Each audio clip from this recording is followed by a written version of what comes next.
What is up, my fellow movie nerds? My name's Barry King, and I am that weird movie nerd.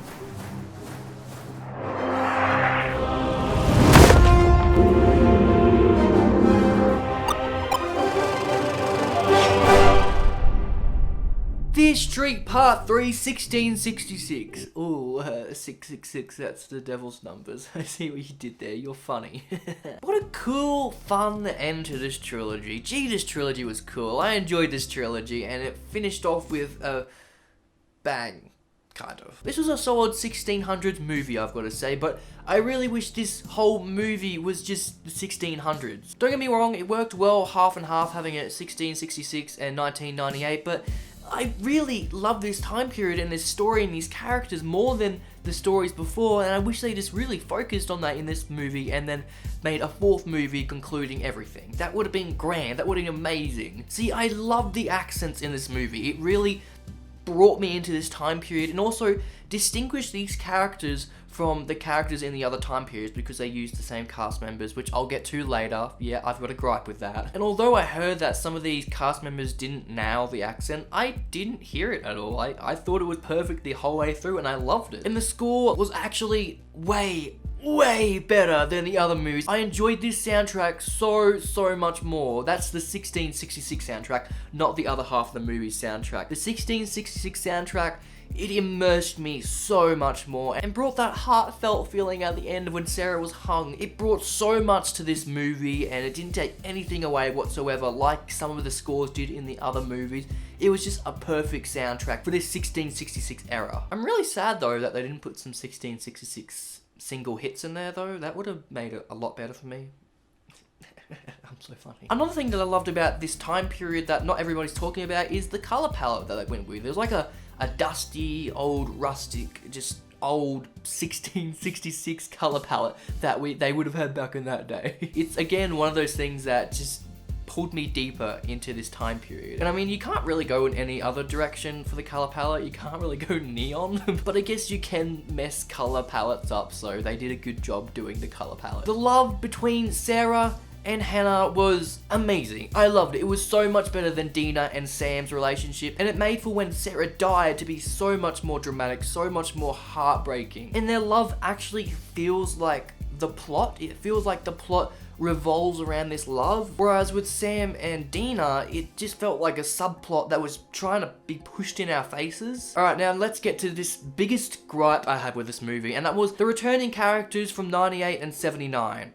Why? Like, I really hoped they would have a reason for this, and when watching the movie, I didn't hear a reason or anything like that, but I was thinking maybe the cast members in this time are representing their ancestors. Like, that's the only reason I could think of. And like, the story kind of tells you to think that way because Solomon Good is connected to Nick Good. That little thread there is kind of saying, hey, so these two are connected because they look the exact same, so these characters back here should be connected to the characters up here in 97 and 78. And the real problem I have with these characters being in this time period is that they're such a vital necessity to the first two films that you feel like they should have a bigger part in these movies. They should be more than C-list characters, but they're not. They're C-list characters in this. So there isn't much use for bringing them in here other than to say, this is the final movie. It's like the Avengers moment in Endgame when all the Avengers come into the final battle. It's kind of like that, but not as epic. And I get, as well as that, they don't want to introduce even more members into this already huge cast. Like, I have a hard time referring back to the names and the characters in the last two films, so adding even more characters on top of that we've got to remember kind of brings an overload. So I get why they did that, but it just doesn't work. I get it with Dina because she was seeing things through Sarah's eyes, so I completely get why Dina's in that role, but it would have been great to clean the slate and have completely new cast members. Maybe keep Dina. I wouldn't care if Dina wasn't in there, but just completely new cast members, and that would have been great. Wouldn't have taken anything from the movie. If anything, it'd add something. The Witch's Cave, how it's all created and all that, and how Solomon's connected to it all is really cool. And Solomon's reason for doing this is valid. Like, he's a guy that wants wealth, he's greedy, he wants all this stuff, so why not just kill one person to do it? And yeah, that makes sense. But his misfortune or lack of wealth isn't illustrated. I mean, he doesn't really have a misfortune or lack of wealth or all that, but it would have been great to introduce him as like the laughing stock of the town, or just the one that everyone hates and everyone spits on and all that. That would have been perfect motivation to why he does what he does. He just kind of does it because he's selfish, but we don't see that he's selfish. It just comes out of the blue that he's this villain, and I really liked his character. Like, his character was probably second or third of my favorite characters in this whole series. So seeing him fall kind of made me sad, but then again, I didn't really feel it. It just felt like, hey, you know the guy, that one there, like, no, not this one, that one, we're picking him to be the bad guy. Not for any reason, he's the bad guy. Alright, I want to touch on some things that I absolutely loved about this movie. One of them being the scene with Cyrus in the church, how he's gorged out all the eyes of the kids in his own eyes. That was dope. That one scene where Solomon's walking in, he's like, oh damn, I did this. Even though we didn't know that, but he was walking through. The tone in that scene was great. The atmosphere in that scene was great. The beam of light coming through and the darkness and the lighting in that scene was just amazing, and the score was roaring. It was such a great moment. It was so gruesome. It was so terrifying, but not terrifying, but you know what I mean. It just gave that feeling, that twist in your stomach. It was a great scene. And I loved how Thomas, I think his name is, the one with the long hair who looks evil, who was the killer in 1979. I just loved how he was such a horny bastard for this witch stuff. Like, whenever somebody said witch, he was like, ah, huzzah, witch, burn them all. It was hilarious, and it was a good take on this character, and he did such a good job on this character. This drunken man with a tin hat on guarding him from the aliens and all that. It was such a good character, and I loved how they squeezed him in there every now and again, just screaming and being a horny bastard for this witchery. The scene between Solomon and Sarah in the cave when they're fighting is such a cool scene. How Solomon stabs her in the hand and then her hand gets ripped off, and the score's roaring and it just feels so tense and like painful. You can hear her scream as her hand's being ripped off. I love that scene. That was so cool, so gruesome. It was one of those gruesome moments that this movie series is so good at doing, and they did it to perfection here, and I absolutely adored it. The red moss is such a cool little feature that they've added in it that stretches from movie to movie to movie. How it's from Hannah's headband or something, and then it's been buried, so it's grown all there, and it's also a symbol of where Seraphine has been. Absolutely loved how that was like a little Easter egg that crossed from movie to movie to movie. But I really wish they had more of these little Easter eggs that you saw in 97 and then it connected to 1666, and you're like, oh, so from 1666 when this character did this, that's what we saw in 97. And I mean, it's a big far stretch because it's 300 years, so you can't really expect that thing to happen from that year in 300 years ago to happen in 300 years in the future, but it would have been cool just to have those little connections. I love that little Easter egg in 97 when they're trying to trap the killers, how Ziggy tries to trap the killer in that bookstore, but she can't close the door, and that's what we saw in the very first movie. The girl who got killed, how she couldn't close it, and that's just a little Easter egg for Ziggy to find out, but then it doesn't really play into anything. It's kind of just an Easter egg. It doesn't really betray the plot or anything. Again, it's just an Easter egg, but it's cool. I want more Easter eggs in these movies to connect them, rather than just being, oh, witch.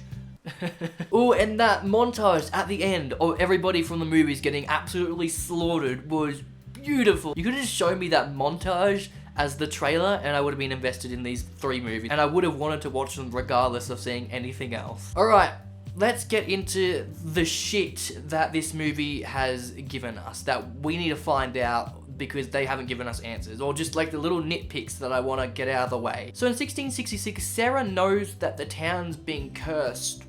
Why? She just pulled that assumption out of thin air and was like, yeah, that's the reason. And I was like, I've got written down here when I was writing down the notes in the movie, I said, and I'm guessing this is going to be the correct answer and we're going to go on with it. And we did, and it was the correct answer, even though she pulled it really out of thin air. And there's a lot of that happening in this movie. The plot, as I said, and the problems and the problem solving is being laid out in front of the characters. They don't learn stuff, they guess stuff, and it's the right guess every time. And in this series, they've made a lot of rules, they broke a lot of their own rules, and they made these little slip holes in the plot that let them get through, but then you're like, oh, so that's a thing they could have done? It just makes it so messy, and it makes everything so in favor of the characters that you feel like they don't struggle or they don't earn this stuff, and they actually feel like main characters, and they are main characters. But when you have a main character, you don't make them feel like they're the main character. You don't give them the chocolate if they want the chocolate. You make them work for the chocolate, if you get what I mean. And this whole plot is just like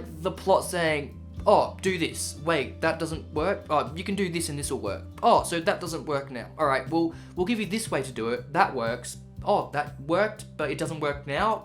How about we try this way? That worked, doesn't work again. You get what I mean? Like, it's just like boom, boom, boom, boom, boom, boom. There's not like one streamlined way to do everything. They just keep on pulling shit from thin air and they're like, this will work, that works. This will work, that works. I had a huge problem with Nick Good being the main villain. Not that it was Nick Good being the main villain, but just because this was passed down for 300 years, this sacrificial thing, and not one member of the Good family was like, guys, maybe we shouldn't do this. I don't really want to kill somebody to become sheriff or to become mayor. Like, I'm fine. Just, we should stop this. I'll stop this. Let's not do this anymore. No. Over 300 years, they kept doing this. And again, they pulled this plot thread, this plot idea from nowhere that killing Nick Good would work. Also, how did they know that Nick Good was evil? Because he looked like his ancestor? Because Dina saw Solomon and was like, hey, that's Nick from a different time period, so he must be connected, therefore he must be evil. Where'd you get that assumption from? How'd you know that it had been passed down through the Good family and not had like spiked off in the 300 years to another family? Because the Good family could have turned good and probably didn't want to do this sacrificial stuff because that's not nice to do to people. Again, it's just something pulled out of the blue, and of course it's the right thing because it's the main character and the main character knows best, so everything the main character says is right. It's so stupid! Stop pulling shit out of thin air! And again, what was the point of the ending, the end goal of the first two movies of returning Sarah's hand to herself if it doesn't work? That's just another plot element that they've thrown in there and it doesn't work, and they're like, that didn't work? We'll go with this one and this will work. Stop! Now this next point, it might just be me being so incompetent and not being able to withhold 3 movies worth of information, but why was Sam possessed? Was her name written on the stone? I don't remember that. So if it was, I'm sorry, but I'm gonna go on a spiel here. So Ziggy died and then she came back to life and then she wasn't possessed. She was all good. That's how the curse ended. But in the end of the first movie, Sam gets possessed. But why? I might be missing something here, point it out in the comments, but like, why? Why was she possessed? They won like Ziggy won, so why did something different happen? Alright, let's start talking about the end of this movie, not the 1666 plot, but the continuation of the 1997 plot. The ending turned into Scooby-Doo, how they were setting up all the traps. Like, that's something I remember from the Scooby-Doo movies, like the 4 live action ones that they've made. It was a bit funny to me, but then with these traps to actually work with 100% succession rate was everything going towards the characters and everything happening for the characters for a reason because they're the main characters. Just another reason to show that this movie gives these main characters more than they need. But dude, when they turn the lights off after painting all that paint and I saw the neon, I freaked. When I was watching the movie and I was writing down notes and I saw that neon scene, I was like, holy shit, neon. It's the neon that I've been looking for throughout these whole movies. And I really wish they had this neon theme and put it in the first 2 movies. That would have been dope. Why did they do that? Come on, I love neon, do it for me. I also noticed a small thing, it could just be my ears playing tricks on me, but the score at the end when they were hunting Dina, it sounded like they were chanting in a whisper, Dina. Just a little thing I noticed, which is really cool, and if it actually was that, that's like a fucking cool spice that they added in there. Just for little filmmakers like me to listen to fill my filmmaking heart. Alright, back to the stuff that I didn't get, and all the plot holes in that. The blood. Were these killers sharks or something? This blood thingo, this blood plan where they sprayed them with blood and they followed the trails of blood, got really old really quickly. And it was again what I was talking about before, how they just kept on changing this plan, they evolved this plan, and they were like, oh, so they follow the blood, so we'll shoot Sheriff Good and then they'll attack Sheriff Good, but then if we shoot the killers with the blood, they'll kill each other. Like, it just kept on going and going and going. And it was cool that they had this one thing that they kept on going back to, the blood, but it just got so old. Like, use something different. I feel like they had a bag on set and they're like, this blood is for multi-uses, and they just threw that into the whole movie, and that's just their main weapon, and that's what they use, and I'm so sick of it. I'm so sick of this stuff. Alright, now I've got a question. So, when the goods wrote somebody's name on the tombstone or the stone, whatever they're called, what happened to them exactly? Is that like an offering for the devil to take their souls or something? Like, what happens to them exactly? Why do they go on a killing spree? Why do they turn evil? Why wouldn't the devil just take their soul and they die? It's definitely cool that they're turned to killers. Don't get me wrong, I don't mean to remove all the killers and just make them all die. No, it's cool, but like, give a better reason for it. I didn't get why the killers did what they did other than having their soul, I'm guessing, sacrificed, and that's why they went mad and all that. Like, I didn't get that part. Not to say the killers weren't cool, just the reasoning behind these killers was, yeah. And also, what's to stop the goods from sacrificing 20 people at once and getting, like, everything in the world that they ever wanted? Were they only allowed one wish from the genie? There's these things that you're like, oh, don't worry about it, it's just a movie. But no, these things can be fixed so easily. Just one sentence. With every new good family member, they're only allowed to sacrifice one person and get one thing. Boom.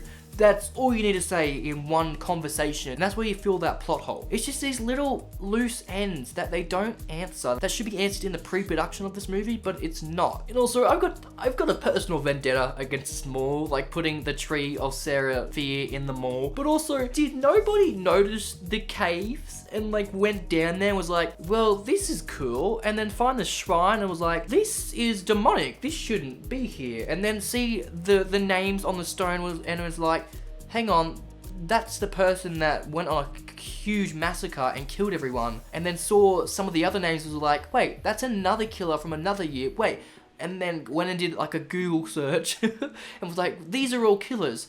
Wait, so this shady side curse is actually a curse. Like, that didn't happen? I get that Good could have like covered it all up and all that, and I mean, his house was built on top of the cave, so again, nobody questioned this. Just another plot hole. I'm finding all these plot holes, and I hate plot holes because plot holes are so easy to cover up. These movies are just so predictable. Yeah, they take some turns where you're like, oh, okay, it's going in this direction now, but they're just so predictable in that you know what's gonna happen next. There's nothing that turns the tables. Like in 1666, Sarah and Hannah are in love, you know, oh, this kind of relationship isn't known in this time period, so they're gonna freak out about it. And they freak out about it. And you're like, okay, they're gonna call them witches because it's evil. They called them witches. Okay, they're gonna sacrifice them. They're gonna hunt them down. They hunt them down, they sacrifice them. Oh, Sarah's found the cave. Okay, we're gonna find out who made this cave, who the villain is. Okay, and that happened. Like, it's just so straightforward. Other than the twists of characters, like having Nick Good as the bad guy, there's nothing more that these movies offer that take a huge turn. Now, my final gripe with this series is, why not spell it Fear as in F-I-E-R or F-E-I-R, however you spell Sarah's last name, instead of spelling it F-E-A-R. Like, that would have made the title just a bit more spice in there, just to be like, nah, it's not Fear Street, it's Fear Street. It would have been like a question that they could have answered that they only answered in like the last movie, but that's okay, that's fine. Like, the novels are called Fear Street, so I get why they did that, but it would have been cool. But that's all I gotta say about this movie. Wait, I forgot to rate this movie. Sorry for the bad audio, I don't have the microphone on. I'm giving it a 3.5 out of 5, but I would if I could give it a 3.75 because I did like it better than the first two movies and the second movie by a hair. Like, just by a fraction, I loved it more than the second movie. Okay, back to the other review. Back to past me. Let's talk about this series. I love this series. Like, although it's got so many fucking problems with it, and I get so angry at the plot and the characters sometimes, they're really good movies. And I saw a review before talking about how this is pretty much Goosebumps, but for adults, and I couldn't agree more. It's just a fun series to sit back and watch and enjoy and not read too much into if you're not a filmmaker like me. And I wouldn't be mad if they did 10 more movies like this. I would watch every single one of them, even if they're so shit, they get shitter and shitter and shitter. I would watch every single one of them just because they're plain old fun. So that's all I gotta say about this movie and this franchise. I love the franchise. It's got a lot of stuff wrong with it, but I still enjoy the franchise. And if the box set comes out, it probably won't because it's a Netflix exclusive. I'm gonna buy the box set because they're just good fun to watch. And just thinking of it now, they're good movies to put on just to watch with people who haven't seen the movies. Like if anyone was ever to say, hey, what movie should we watch tonight? You can be like, Fear Street. So if I said anything wrong about this movie or these movies or this trilogy, let me know in the comments. Let me know if I'm wrong. I love talking about movies, even if I'm wrong, even if I'm right, because you know, I can be right sometimes. And let's just talk. I love talking about movies, so talk. Type down everything down there and I will banter with you. I will rant with you. If you have any movies exactly like this movie or just movies you think I'd really like, comment it down below. I love summer camp thriller slasher movies, so if you know any of those, chuck them down below. I will watch them. I will get to them in the very near future and I'll review them if they're any good or if I can wrap my head around them. Thank you for watching this video and like the past 2 videos of Fear Street, and I'll see you in the next review.